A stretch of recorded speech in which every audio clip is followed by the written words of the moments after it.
క్రీస్తునందు ప్రియమైన దేవుని పిల్లలారా, ఈ నూతన భవన ప్రారంభోత్సవానికి విచ్చేసిన దేవుని పిల్లలని మీ అందరికీ కూడా ప్రభు అయిన క్రీస్తు పక్షాన, మనందరికీ తండ్రి అయిన దేవుని పక్షాన, మనందరికీ ఆదరణకర్త అయిన పరిశుద్ధాత్మ దేవుని పక్షాన సమాధానం ఎల్లప్పుడూ కలగాలని హృదయపూర్వకంగా కోరుకుంటున్నాను.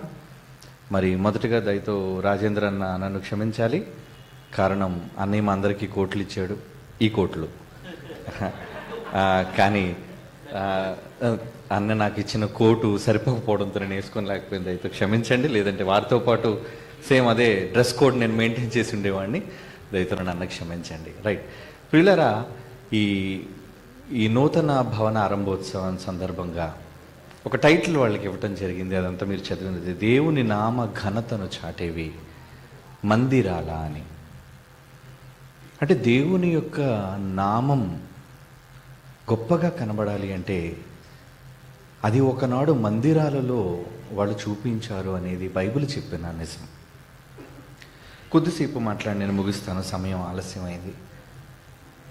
ఈరోజు రేపు నేను మీ మధ్య ఉండబోతున్నాను కాబట్టి ఈ రెండు విషయాలు మీతో తప్పనిసరిగా పంచుకోవాలని నేను ఇష్టపడుతున్నాను. కారణం ఇది దేవుని ఉద్దేశం, దేవుని సంకల్పం. ప్రియులారా, ఒక మాట బైబిల్ నుంచి దయచో ఈ సందర్భంగా మనం చదువుకుందాం. అది మొదటి రాజుల గ్రంథం 8వ అధ్యాయం, మొదటి రాజుల గ్రంథం 8వ అధ్యాయం 18-19 వచనాలు మనం చూడగలిగితే అక్కడ మందిర నిర్మాణానికి సంబంధించి ఒక విషయాన్ని దేవుడు పరిశుద్ధాత్మని ద్వారా రాయించారు. మొదటి రాజుల గ్రంథం అంటే నేను చదువుతున్న మాట 8వ అధ్యాయం 18-19 వచనాలు. యెహోవా నా తండ్రి అయిన దావీదుతో సెలవిచ్చినదేమనగా సొలొమోను గారు మాట్లాడుతున్న మాట, నా నామ ఘనతకు ఒక మందిరమును కట్టించుటకు నీవు తాత్పర్యము కలిగి ఉన్నావు, ఆ తాత్పర్యం మంచిదే అంటున్నాడు. అంటే భూమి మీద నిర్మించబడే ఒక నిర్మాణం కనిపించని దేవుని ఘనతను చాటేదిగా ఉంటుంది అనేది ఆయన ఉద్దేశం. అందుకే ప్రపంచంలో ఎవ్వరు ఎప్పుడు ఎక్కడ కట్టించిన విధంగా కంప్లీట్ బంగారంతో ప్రపంచంలోనే మొట్టమొదటిసారిగా దేవునికి ఒక మహాదేవాలయాన్ని కట్టించడానికి పూనుకున్నది అతని తండ్రి అయిన దావీదైతే, దానిని నెరవేర్చడానికి దేవుని ద్వారా ప్రోత్సహించబడి ముందుకొచ్చిన ఒక గొప్ప వ్యక్తి జ్ఞాని అయిన సొలొమోను. ఆయన అంటున్న మాట నిజంగా, ఈ మాట వెనుక ఉన్న ఆంతర్యం ఈ నిర్మాణ సందర్భంగా మనమంతా కలిసి ఆలోచించాలి. అదేంటంటే, నా నామ ఘనతకు ఒక మందిరమును కట్టించుటకు. నామము ఘనపరచబడాలి అంటే మందిరము కట్టించబడాలా? ఆ మందిరంలో ఆయన నామము ఘనపరచబడాలా? అవును. కట్టబడిన మందిరాన్ని బట్టి దేవుని నామమునకు ఘనత రావాలి. ఎప్పుడు ఎక్కడ ఎవ్వరు చేయనిది. ఏమంటే ఈరోజు ప్రపంచంలో ఎత్తైన భవనం మా దగ్గరే ఉండాలని ఈరోజు ఎమిరేట్స్ వాళ్ళు, యూఏఈ, అందులో ముఖ్యంగా దుబాయ్, బుర్జ్ ఖలీఫా అనే దాన్ని నిర్మించడానికి గల కారణం ఏంటంటే, ప్రపంచంలో ఎత్తైన శిఖరం అన్న పేరు మాకే ఉండాలి. గతంలో ఉండేవి, కానీ వాళ్ళ యొక్క రికార్డులను అధిగమించి ఈరోజు ప్రపంచంలో మొదటి స్థానంలో బుర్జ్ ఖలీఫా చేరిపోయింది. అంటే ఇది కేవలం పేరు గూర్చిన తపన. భూమి మీద కొద్ది కాలం బ్రతికే మనుష్యులకే తమ పేరు ప్రజల మధ్య పలకబడాలి అనే ఒక ఉద్దేశం ఉంటే, ప్రియులారా, శాశ్వతుడైన తండ్రి, నిత్యుడుగు తండ్రి, ముగింపు లేని తండ్రి, ఆయన నామము ఘనపరచబడడానికి ఒక ఆకారంలో, నిర్మాణంలో ఎందుకు చూపించకూడదు అని ఒక గొప్ప ఆలోచన నిజంగా దావీదుకు దేవుని ఇష్టడు అన్నాడు. అందుకే అంటే దేవునికి ఏది ఇష్టమో అన్నది అతని మనస్సులోనికి తొంగి చూచినవాడు దావీదండి. అందుకే ఎవరిని గూర్చి ప్రయోగించని మాట, దావీదు నా ఇష్టానుసారుడైన మనుష్యుడు, నా ఉద్దేశములన్నిటినీ నెరవేర్చును అని దేవుడే స్వయంగా ఆయన కోసం మాట్లాడుతున్నాడు. అంటే దేవుడు ఎప్పుడు కూడా తన నామము ప్రజల మధ్య గణపరచబడాలి అని కోరుకునే వ్యక్తి. దానికి సంబంధించి మరొక మాట కూడా చూద్దాం. మొదటి దినవృత్తాంతముల గ్రంథం 22వ అధ్యాయం 5వ వచనం చూద్దాం. ప్రియులారా, మొదటి దినవృత్తాంతముల గ్రంథం 22వ అధ్యాయంలో ఏమండి 5వ వచనం, నా కుమారుడైన సొలొమోను పిన్న వయసు గల లేతవాడు, యెహోవాకు కట్టబో మందిరము దాని కీర్తిని బట్టి అందమును బట్టి సకల దేశములలో ప్రసిద్ధి చెందినట్లుగా అది చాలా ఘనమైనదిగా ఉండవలెను అన్న కోరిక. చూసారా అది ఎలాంటిదో? కొడుకు చిన్నోడు సొలొమోను, వాడు ఇంకా జ్ఞానం లేదు, లేత ప్రాయము గలవాడు. అంటే తండ్రి ఎంతగా పరలోకపు తండ్రిని గూర్చి ముందు చూపు చూస్తున్నాడు. చూసారా దావీదు? ఏమండి, ఈరోజు నా మేడ, నా భవనం, నా విల్ల ఎంత గొప్పగా ఉండాలి అని భూమి మీద కొద్ది కాలం బ్రతికుండి తనువును చాలించే మనుష్యులకి ఇంత తపనుంటే విడిచిపెట్టిపోతారు. అవి ఉండవు. తర్వాత వాళ్ళ పిల్లలకి, వాళ్ళ పిల్లల పిల్లలకి ఇలాగా అది ఒకరి తర్వాత ఒకరికి వెళుతూ ఉంటుంది. పత్రాల రూపంలో మారిపోతుందేమో కానీ వాళ్ళు ఉండరు వ్యక్తులు. ఏమండి? కానీ ఇలాంటి మందిరాలు దేవుని గురించి ఉండాలి అనే ఆయన ఆలోచన ఎంత గొప్పగా ఉందో చూసారండి. యెహోవాకు కట్టబో మందిరము దాని కీర్తిని బట్టి అందమును బట్టి, అంటే మొదట కీర్తి రావాలి దానికి, తర్వాత అందంగా ఉండాలి అంటున్నాడు. సకల దేశముల్లో ఇది కేవలం ఒక ప్రాంతానికి మాత్రమే పరిమితమై ఉండకూడదు. దాని కీర్తి, దాని ఖ్యాతి. ఏమంటున్నాడు? సకల దేశములలో ప్రసిద్ధి చెందినట్లుగా అది చాలా ఘనమైనదిగా ఉండవలెను ఆయన కోరిక. చూసారా? ఏమండి?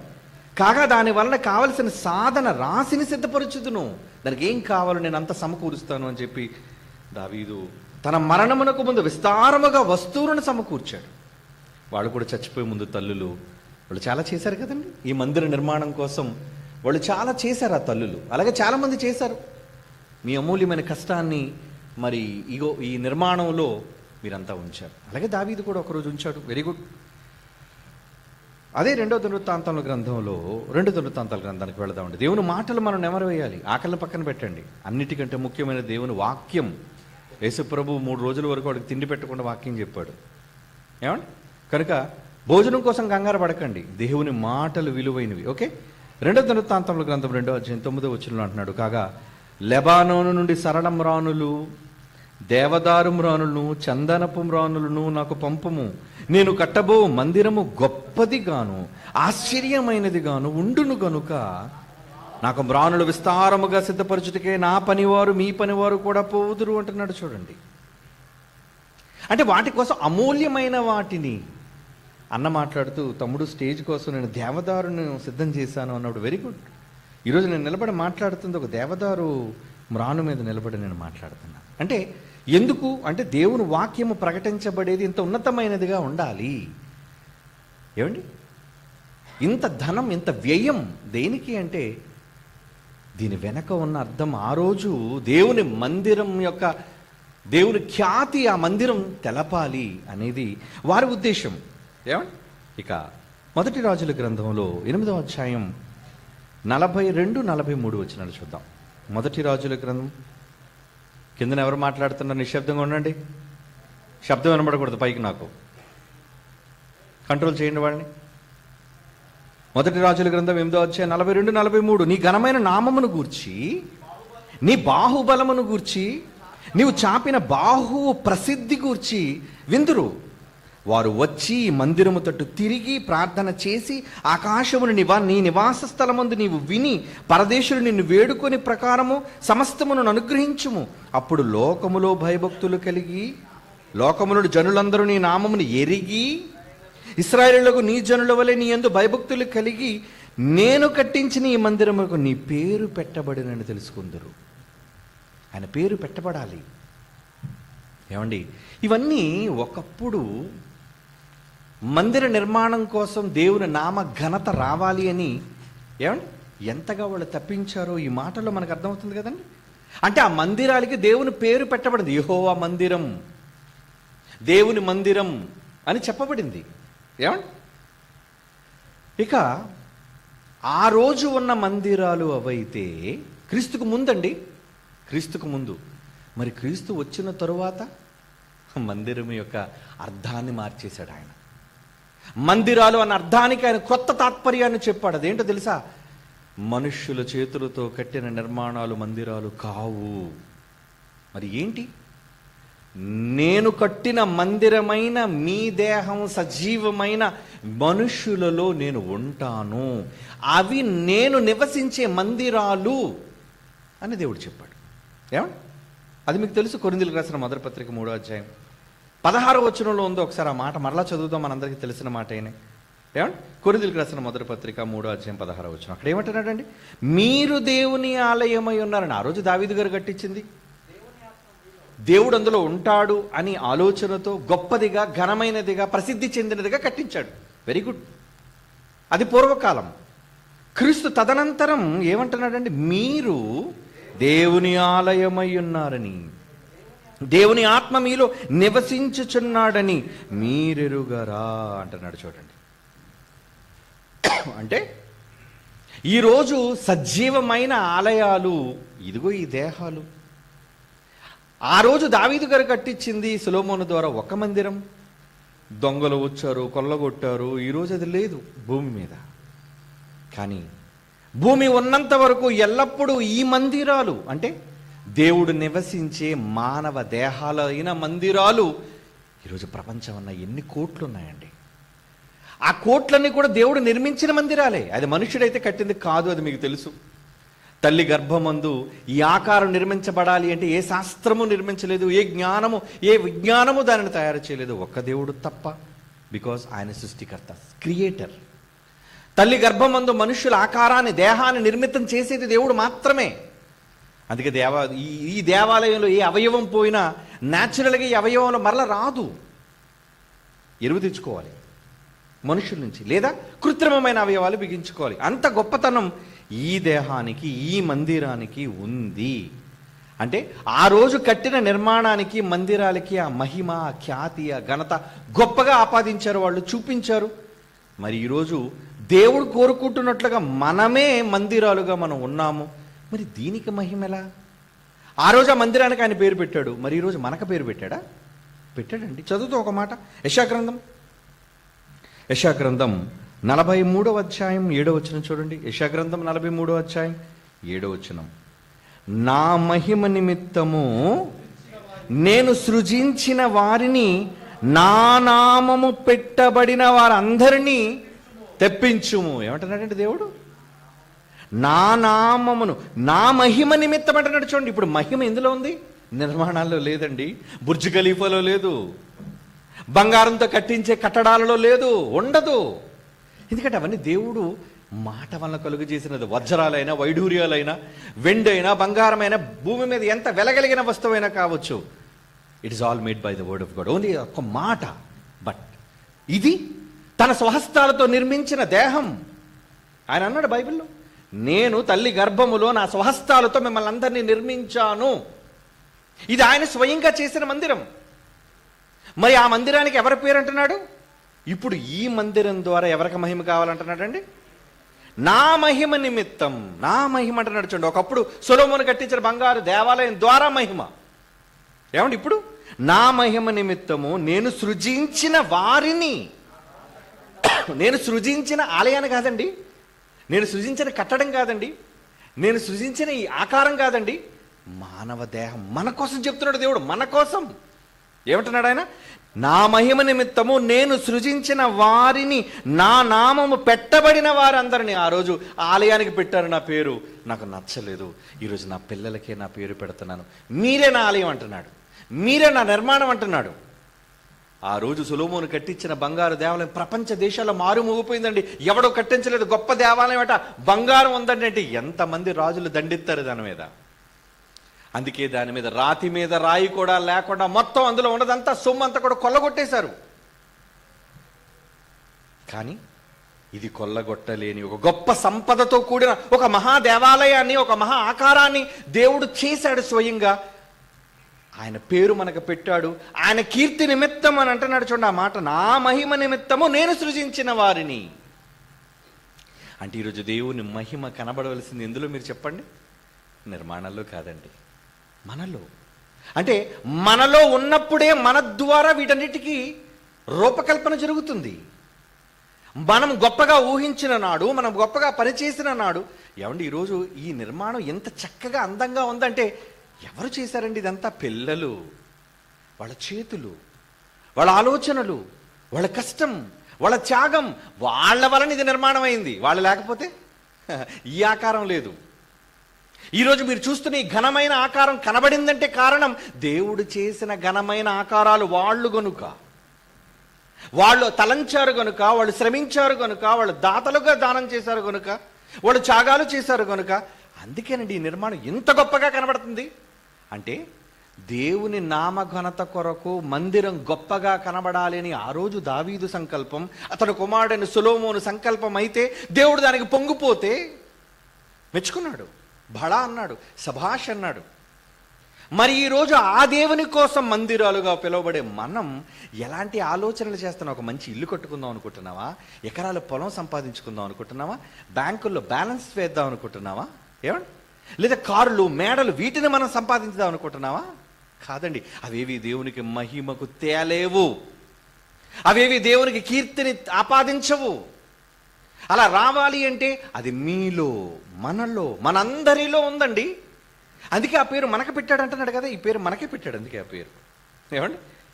అందుకు దేవుడు మరొక మంచి మాట, ఇర్మియా గ్రంథం 13:11 చూద్దాం. ఇర్మియా గ్రంథం 13:11 ఏమంటున్నాడండి అక్కడ?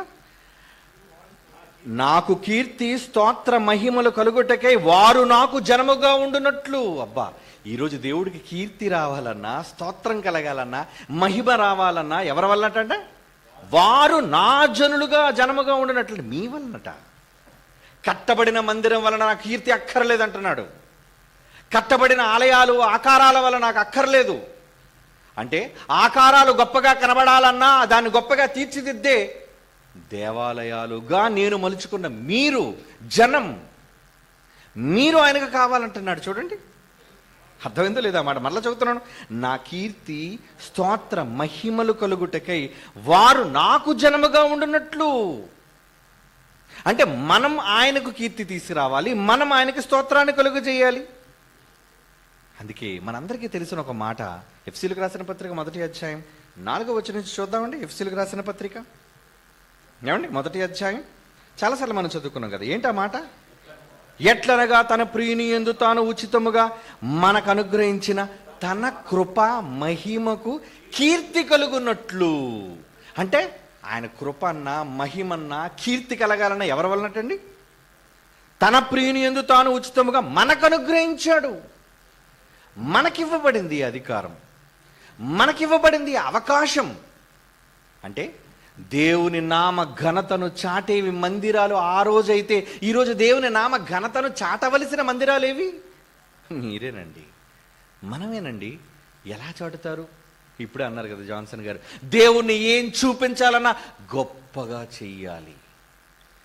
దేవుని కోసం అని చెప్పి చిన్నగా చేయటం కాదు, అల్పంగా చేయటం కాదు, నీకున్నదంతా నీ అవసరాల కోసం వాడిన తర్వాత మిగిలినది దేవుడికి చేయటం కాదు. అందులో ఘనత ఏముంది, గొప్పతనం ఏముంది? నువ్వు దేవునికి ఇచ్చిన ప్రాతినిధ్యం ఏది, ప్రాముఖ్యత ఏది? అంటే దేవునికి మీ ప్రాముఖ్యత కనబడాలి, దేవుడికి మీరు చూపించిన శ్రద్ధ కనబడాలి, దేవుడికి మీరు చేసిన త్యాగం కనబడాలి. అంటే మిమ్మల్ని చూస్తున్నాడు ఆయన, మీ వల్ల నాకు ఎలాంటి కీర్తి వస్తుంది, మీ వల్ల నాకు ఎలాంటి ఘనత వస్తుంది. మందిరం బంగారంతో కట్టారు కాబట్టి, పైన డైమండ్లు పెట్టారు కాబట్టి అది కాదు నాకు కీర్తి కావాల్సింది. మీరు నాకు డైమండ్స్ కన్నా ముఖ్యం, మీరు నాకు బంగారం కన్నా, మేలిమి బంగారం కన్నా నాకు ముఖ్యం. కనుక మీరు నాకు కృపా మహిమకు కీర్తి కలుగజేయవలనని అంటున్నాడు. చూడండి, అవునా? తన కృపామహిమకు కీర్తి కలుగునట్లు తన చిత్త ప్రకారమైన దయా సంకల్పం చొప్పున మనలను, ఇదంతా మన కోసం, మన కోసం, మన కోసం. మీరేనండి ఆయన ఘనతను చాటే మందిరాలు. ఒకప్పుడు సొలొమోను ఒక్క బంగారు దేవాలయాన్ని మాత్రమే కట్టించాడు, కానీ ఈరోజు మీరు అనుకుంటే దేవుని నామ ఘనతను చాటే మీలో ఒక్కొక్కరు బంగారు దేవాలయం కంటే విలువైనది. మరి ఎలా చూపిస్తున్నారు? మీలో ఎప్పటివరకు దేవుడు ఘనంగా చూపించారు? ఒక్క సందర్భాన్ని మీరు జ్ఞాపకం చేసుకోండి. నోరు విప్పితే మనుషులను పొగడ్తలు, నోరు విప్పితే మన వాళ్ళు గొప్పవాళ్ళని చెప్పుకోవటాలు, తమ వాళ్ళని గొప్పగా చూపించుకోవటాలు. ఈరోజు అదే కదండి. ఒక సినిమా యాక్టర్ వచ్చారంటే వాళ్ళ సినిమా వాళ్ళందరినీ పొగుడుకుంటాడు, అవునా? దేవుణ్ణి పొగిడేవాడు ఎవడున్నాడండి? ఒక ప్లేయర్ వచ్చాడంటే ప్లేయర్ తన ఆటను పొగుడుకుంటాడు. ఒక నటుడు, ఇలా ప్రతి ఒక్కరు, ఒక రాజకీయ నాయకుడు వచ్చారంటే తన పార్టీని పొగుడుకుంటారు. వీళ్ళందరిలో దేవుణ్ణి పొగిడేవాళ్ళు ఎక్కడ?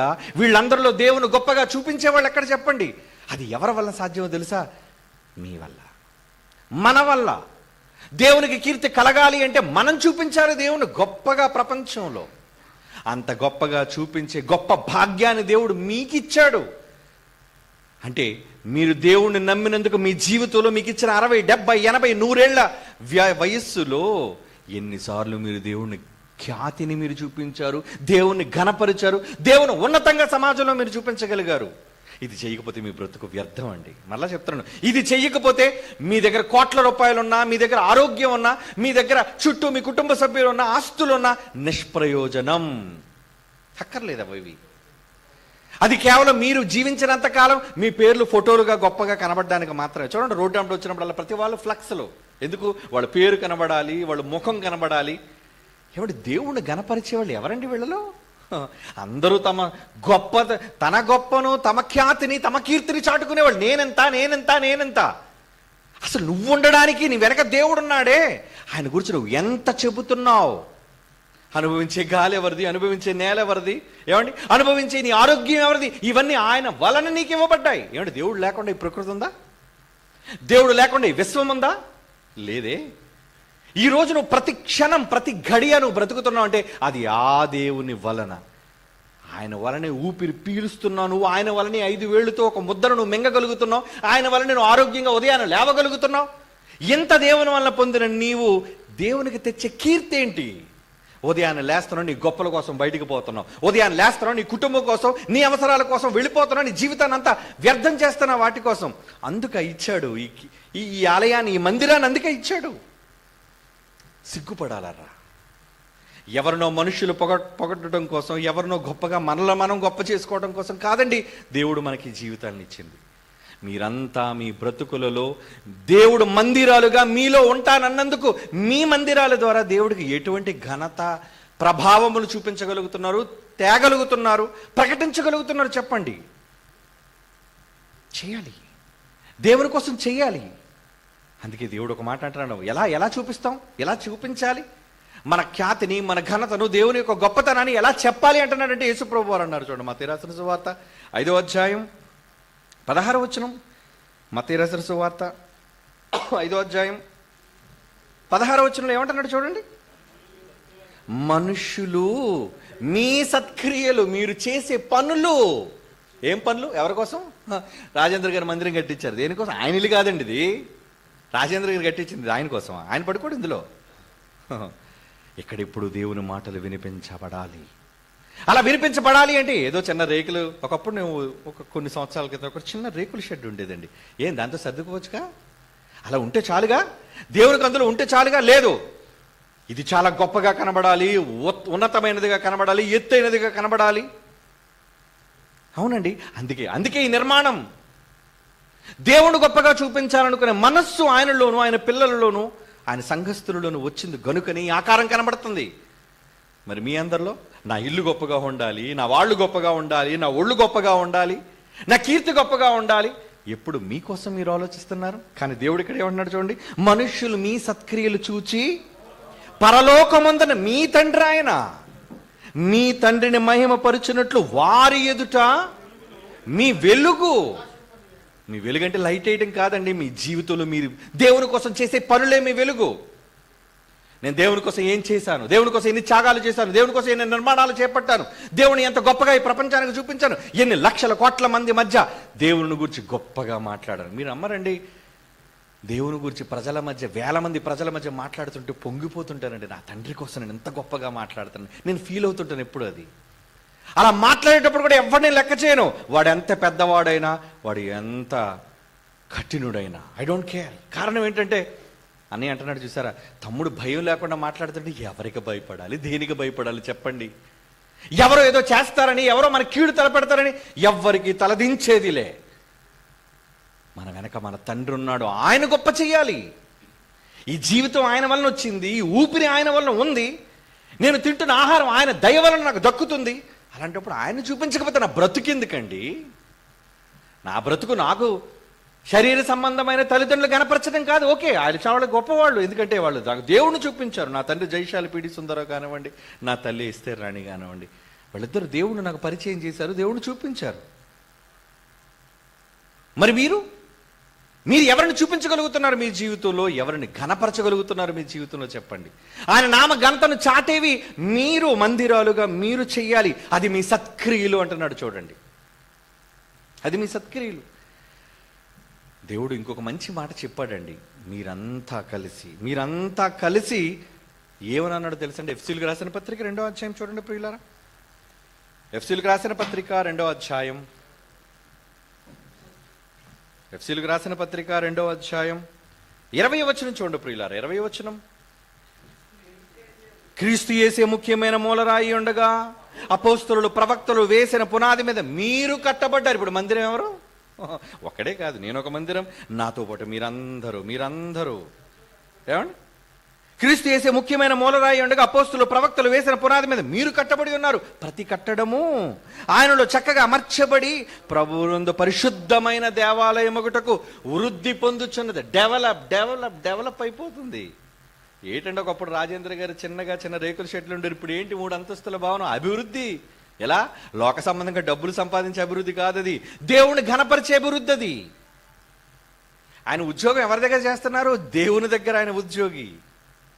మేమంతా దేవుని దగ్గర ఉద్యోగులం. కారణం మా పని ఆయన ఘనపరచటం, మా బ్రతుకే ఆయన ఘనపరచటం. ఏమండి? అందుకే ఏమంటున్నాడు? ప్రతి కట్టడము 21వ వచనం, ఆయనలో చక్కగా అమర్చబడి ప్రభువునందు పరిశుద్ధమైన దేవాలయం ఒకటకు వృద్ధి పొందుచున్నది.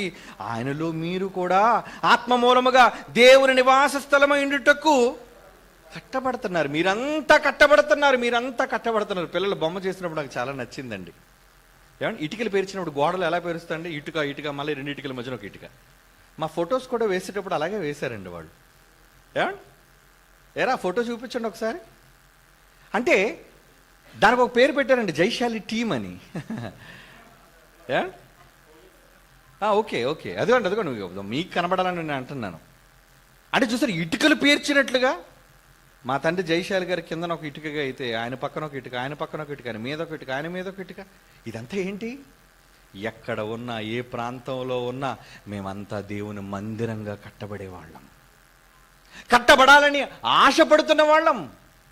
అవునండి, సజీవమైన మందిరాలు మేము. కుటుంబం అంటే రక్తాన్ని బట్టి కాదు, రాజేంద్ర బాబు గారి రక్త సంబంధం లేదు, కానీ దానికన్నా గొప్ప సంబంధం అది దేవుడిచ్చిన ఆత్మబంధం. ఆయనలో ఉన్నది, నాలో ఉన్నది, అదే ఆత్మ. ఆయనలో ప్రవహించేది, నాలో ప్రవహించేది, అదే ఆత్మ, అదే ఊపిరి. ఇంత గొప్ప నిర్మాణం అదండి. నిర్మాణం అంటే ఆ నిర్మాణంలో మేమంతా పాలివారం, మేమంతా రాళ్ళం. కనుక మా మందిరాలుగా మేమంతా ఏమవ్వాలి? ఇప్పుడు మేమంతా కలిసి దేవుని మందిరాన్ని చూపించాలి. ఏంటి? అదే యేసుక్రీస్తు వారి యొక్క గొప్ప సంఘం, అదే Bible open university India international. ఇవన్నీ కూడా ఈరోజు ప్రపంచంలో ఉన్నతంగా కనబడుతున్నాయంటే దానికి కారణం ఏంటో తెలుసా? మేమందరం. ఏమిటి ఈరోజు ప్రసంగికులు లేని వాళ్ళు చూడండి, అతను కనబడతాడు, పక్కన ఆయన భార్య కనబడుతుంది, ఆయన పిల్లలు కనబడతారు, అంతే. వాళ్ళ రక్త సంబంధాలు ఇంకెవరుండరు బయట. వాళ్ళు స్వార్థం, వాళ్ళు ఫ్యామిలీ మాత్రమే కనబడాలనే దురాశ. వాళ్ళకేం తెలుసండి వాక్యం? ఓ నమహాలరావు బైబిల్లో వాళ్ళు ఎవరికి. కానీ మేము ఇప్పుడు అలాగనుకోండి. ఎప్పుడు నా భార్య, నా పిల్లలు, మేమందరం. వాళ్ళు ఎక్కడ వచ్చారు? కింద కూర్చున్నారండి. వాళ్ళు నా పక్కన ఉండాలని అనుకోను. వీళ్ళంతా మీరంతా యేసుప్రభు అన్నాడే ఆ రోజు వచ్చినప్పుడే, అన్నా మీ అమ్మ, మీ తమ్ముళ్ళు వచ్చారంటే, ఎవరు నా తల్లి, ఎవరు నా సోదరులు, నా తండ్రి చిత్తం చొప్పున చేయు మీరే అని ఆ రోజు అన్నాడే. ఆయనకు అర్థమైందండి మహాజ్ఞానం ఆ రోజు. ఈరోజు మనకెందుకు అర్థం కావటం లేదు? అది మనకు కులాల పిచ్చి, ప్రాంతాల పిచ్చి, భాష పిచ్చి. ఎవరైనా మన దగ్గరికి వచ్చారండి, ఎవరండి వాళ్ళు, ఎవరు అని అడుగుతావు. ఎవరండి నీకు? వాళ్ళది ఏ కులం నీకు చెప్పాలా? నువ్వు కులాన్ని నమ్ముతున్నట్టు నీ అంత దౌర్భాగ్యుడు మరొకడు లేడు. దేవుడి నుంచి ఉద్భవించామని చెప్పుకొని క్రైస్తవుడుగా నువ్వు కూడా కులం పేరు పెట్టుకొని పిలుస్తున్నావు అంటే, ఇతను పలానా కులం, అతను పలానా కులం, వీడు నా రక్త సంబంధం, వీళ్ళు నా రక్త సంబంధం అని ఇంటి పేర్లతో విభజించుకొని కులాల పేరటి ఈరోజు కొట్టుకు చచ్చిపోతున్నారు. ఈరోజు భారతదేశం యావత్తు సిగ్గుపడాలి. ప్రపంచం అంతా దేవుని కుటుంబంగా, దేవుని పిల్లలుగా అనుకున్న జ్ఞానం వాళ్ళకి లేదు. ఎందుకంటే వాళ్ళ పాండిత్యంలో కానీ, వాళ్ళ యూనివర్సిటీలో, కళాశాలలో కానీ నేర్పించలేదు. అలా నేర్పించే ప్రపంచంలో ఒకే ఒక university, that is Bible open university. అందులోనే ఉంటుంది జ్ఞానం. ప్రపంచంలో మనమంతా ఒకే తండ్రి పిల్లలమని చెప్పే విశ్వవిద్యాలయం అది బైబిల్ విశ్వవిద్యాలయం మాత్రమే. అలాంటి బోధనలు ఇక్కడ నేర్పిస్తారు. అంతేగాని ఒరే నువ్వు తల నుంచి వచ్చావురా, ఒరే నువ్వు భుజాల నుంచి వచ్చావురా, ఒరే నువ్వు కడుపు నుంచి వచ్చారా, ఒరే శూద్రుడా నువ్వు పాదాల నుంచి వచ్చారనే తప్పుడు జ్ఞానం బోధించని మహాజ్ఞాన కేంద్రం ఈ Bible college of Bible technology. అదే ఈ స్థలం. దేవుని పిల్లలారా, నా మాటల వెనుక ఆంతర్యం ఏంటో తెలుసా? ఒకరోజు దేవుని నామ ఘనతను చాటినవి ఆ రోజు మందిరాలైతే, ఈ రోజు దేవుని పిల్లలుగా ఆయన మందిరాలుగా మన మధ్య నివసించాలి అనుకుంటున్నప్పుడు మీరు ఎంత ఘనంగా ఆయన చూపించగలుగుతున్నారు చెప్పండి. మీ బ్రతుకులో మీ ఊపిరి ఆరంభమైన నాటి నుంచి ఊపిరి ముగించేంత వరకు ఎన్నిసార్లు మీ తండ్రిని గొప్పగా ఈ సమాజంలో ఎలుగెత్తి క్రియల ద్వారా, మాటల ద్వారా, పాటల ద్వారా ఎలా మీరు చూపించాలో కూడా చూపించండి. ఇది చెయ్యకపోతే మీరు ఎంత బ్రతికినా మీ బ్రతుకు వ్యర్థం. కళ్ళు మూసుకుని ప్రార్థన చేసుకుందాం. పరిశుద్ధమైన తండ్రి, మీరు ఎంత గొప్పవారో ఈ ప్రపంచం ఎరుగటం లేదు తండ్రి. అందరూ తమ గొప్పతనాన్ని, తమ ఖ్యాతిని చెప్పుకుంటున్నారు, కానీ మమ్మల్ని సృజించిన మిమ్మును గూర్చి పరిచయం ఈ సమాజానికి చేయలేకపోతున్నారు. అందుకు ఈ తరంలో మమ్మల్ని ఏర్పాటు చేసుకున్నారు. మీరెంత ఘనులు, గొప్పవాళ్ళు. మిమ్మల్ని గూర్చి ఈ సమాజానికి చాటించటానికి ఈ తరంలో మాకు గొప్ప భాగ్యాన్ని నీ పిల్లలుగా మాకు అనుగ్రహించినందుకు ధన్యవాదాలు చెల్లిస్తూ, ఇదిగో నూతనంగా ఆరంభించబడిన ఈ కేంద్రం ఇలాంటి మహాజ్ఞానపు సంగతులను పిల్లలకు నేర్పించి సమాజంలో ఐక్యతను, సఖ్యతను, మిమ్మును గురించిన జ్ఞానాన్ని బోధించే నిలయంగా, కేంద్రంగా దీన్ని మలచవలసిందిగా ప్రార్థిస్తూ క్రీస్తు యేసు వారి అమూల్యమైన నామములో ఈ ప్రార్థన మీకు సమర్పించి వేడుకొనుచున్నాము తండ్రి. ఆమేన్.